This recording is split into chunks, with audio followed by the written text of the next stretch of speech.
Full Blast Podcast, let's take a ride into the mind of Smoothie. Video games and comic books, we'll talk about horror movies. Let's go retro, checking the scene. Talk about things in magazines. We'll talk about the things that we've seen on screen and the 90s on the 19.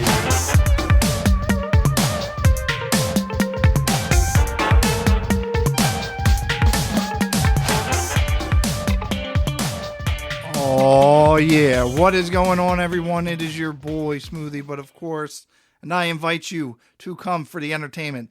Stay for the journey, that journey deep into the mind of Smoothie. First things first, if you are new here, hello, how do you do? Welcome. Most importantly, don't forget to subscribe to, rate, and review the show wherever you get your podcast from. Now, enough of the small talk. Without further ado, it is time to get into this week's episode. So sit back, relax, pop some popcorn, pour a bowl of your favorite cereal, and let's get started.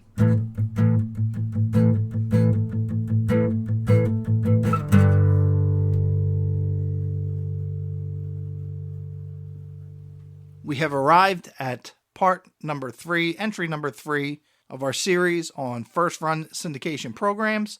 Just to bring you up to speed and to give you a little recap, in the first episode, we talked about the Munsters Today, which of course was a successor or renewal or reboot, however you want to look at it, of the classic 1960s program, The Munsters. Then in the last episode, we talked about What's Happening Now, which was, of course, we'll say continuation of the 1970s sitcom What's Happening, where we take a look at the lives of Dwayne, Raj, and Rerun as they transition into adulthoods and take on adult responsibilities. And to add a little note to that, at the time of the recording, it was not available anywhere. And then literally that day, after I finished recording and uploaded the episode, I went on to Tubi. And sure enough, What's Happening and What's Happening Now are available. So go ahead and check that out. Unfortunately, still no Munsters Today anywhere. Today, we are on part 3, like I said, and we will be doing one more of these episodes. So stay tuned for the next episode, which we will wrap up a look at first run syndication. Of course, there's plenty of first run syndication TV shows we could go through and take a look at, but I'm just highlighting a few of my personal favorites. On today's episode, we're going to be taking a look at another first run syndication program that aired. If you were around to see this program, it would certainly be a small wonder.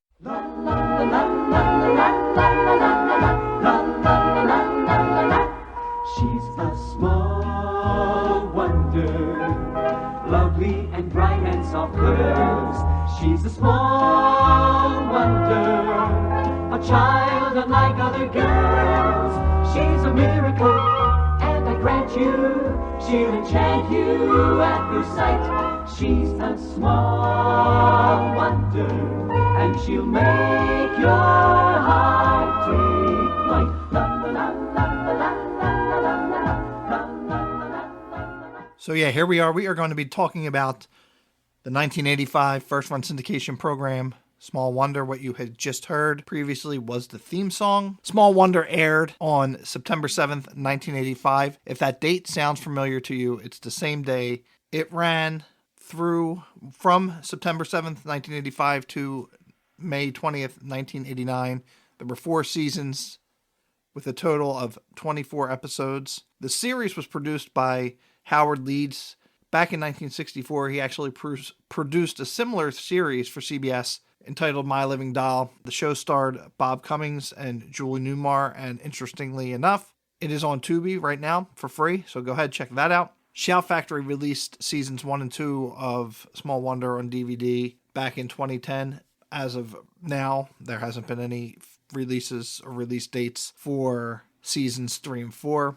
It did run pretty consistently from 1985 all the way up until 2019. It last aired. It was on Antenna TV, and that ended, I believe, March. I didn't write it down here, but March of 2019, I think. There are a good amount of episodes that you can watch for Small Wonder on YouTube, so go check them out if you've never seen it. But I'm assuming if you're here at this podcast, specifically, you are familiar with the show. I watched the first episode, Vicky's Homecoming. Pretty brief summary of it. Ted Lawson comes home from work, bummed out, upset that his boss wanted to hear his new idea out.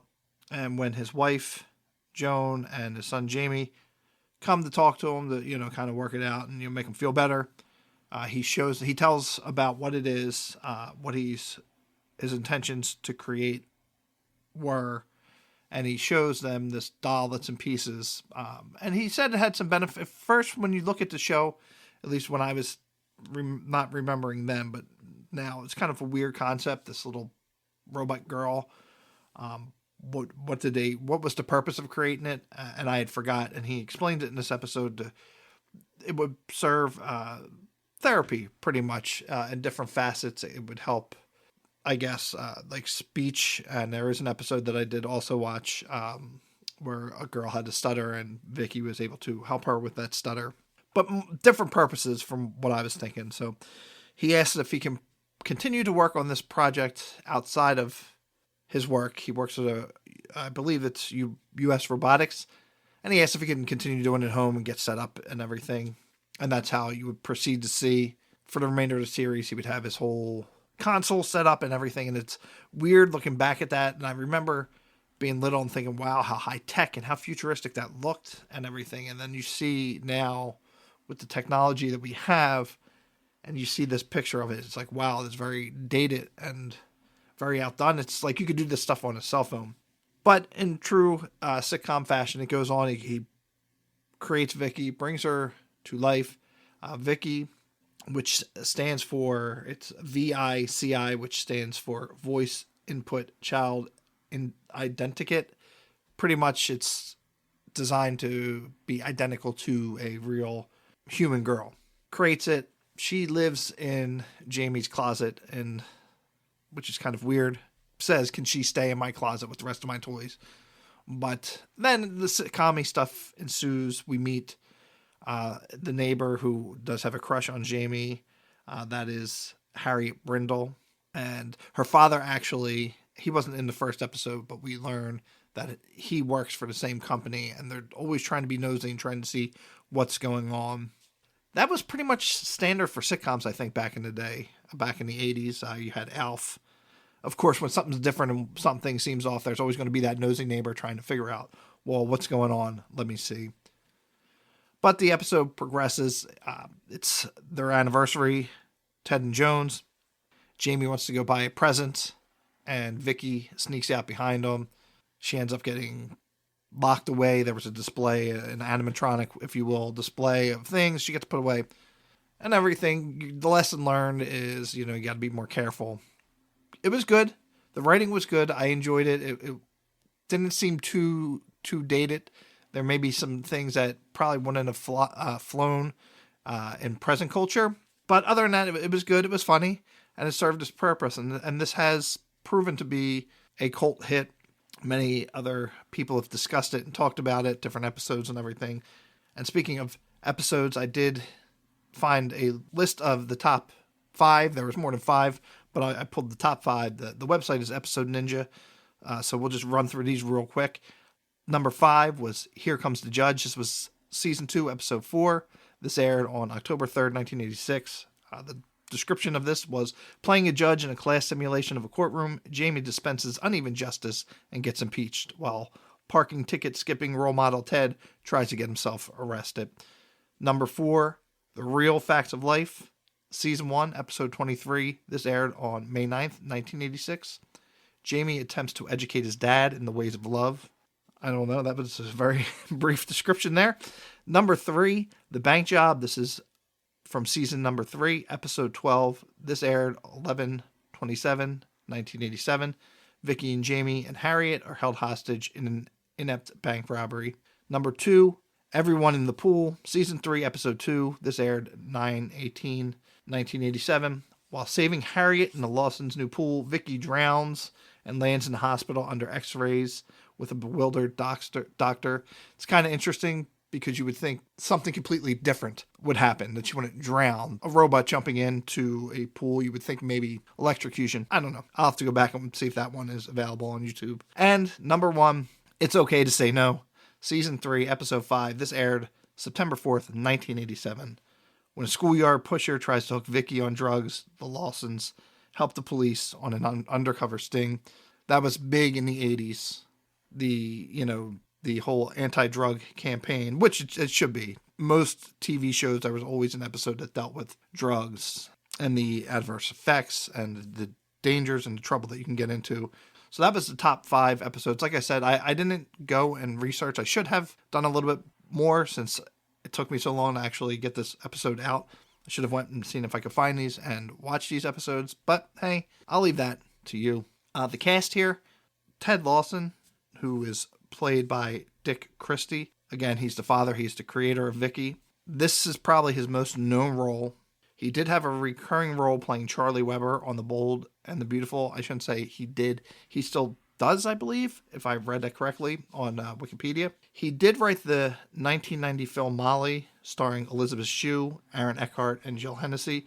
So he does dabble in some writing because he also wrote some episodes of Small Wonder as well. So he's multifaceted. Other movies that you may know him from or may have seen him in: The Spy Next Door, Hell or High Water. Other TV shows: The Ropers, Who's the Boss, Breaking Bad. And there were, a whole host of others where he had little small parts.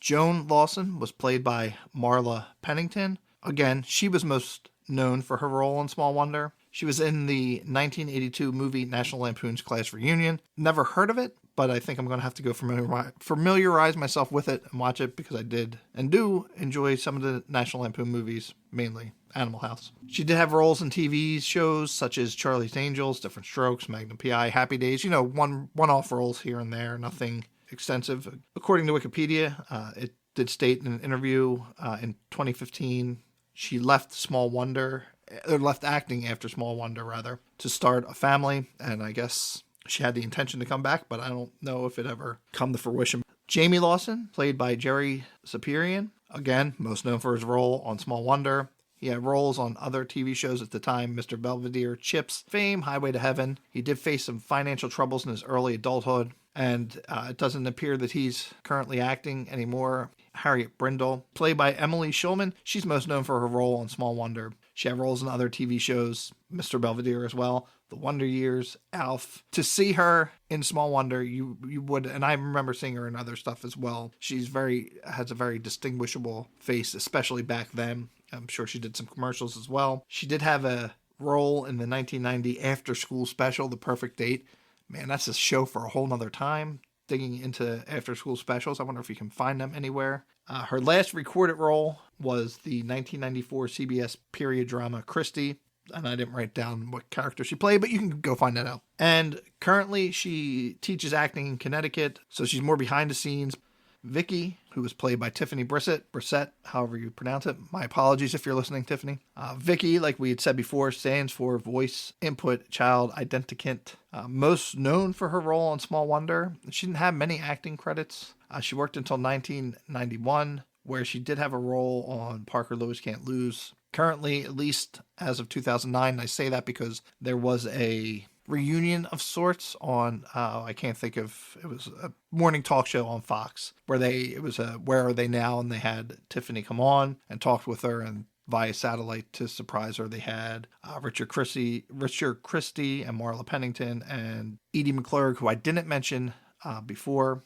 She was Harriet's mother in the show. You might know her from, she was the principal's assistant in Ferris Bueller's Day Off to Mr. Rooney. She also had a role in the Hogan Family, which is why she was only on the first couple seasons of the show. Maybe only the first season. I'm not sure which one, but she got the job as playing Patty Poole, which is what I'm most familiar with on the Hogan Family. But they were on there on this talk show, and they kind of surprised Tiffany. She wasn't expecting that. She's living in Colorado, and she's working as a nurse, or at that time, again, she was working towards becoming a nurse, and I'm sure she has been successful.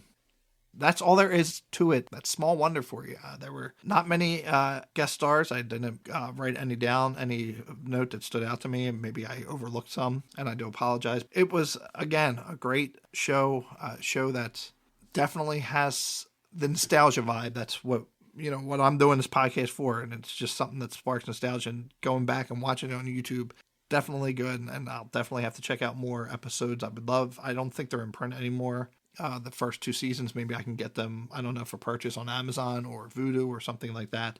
But definitely, if you've never seen the show, maybe you know it by name or you don't remember it, do yourself a favor, go out to YouTube, check out Small Wonder, and I'll let you formulate your own opinion on it, but I liked it, and I think it still holds up today.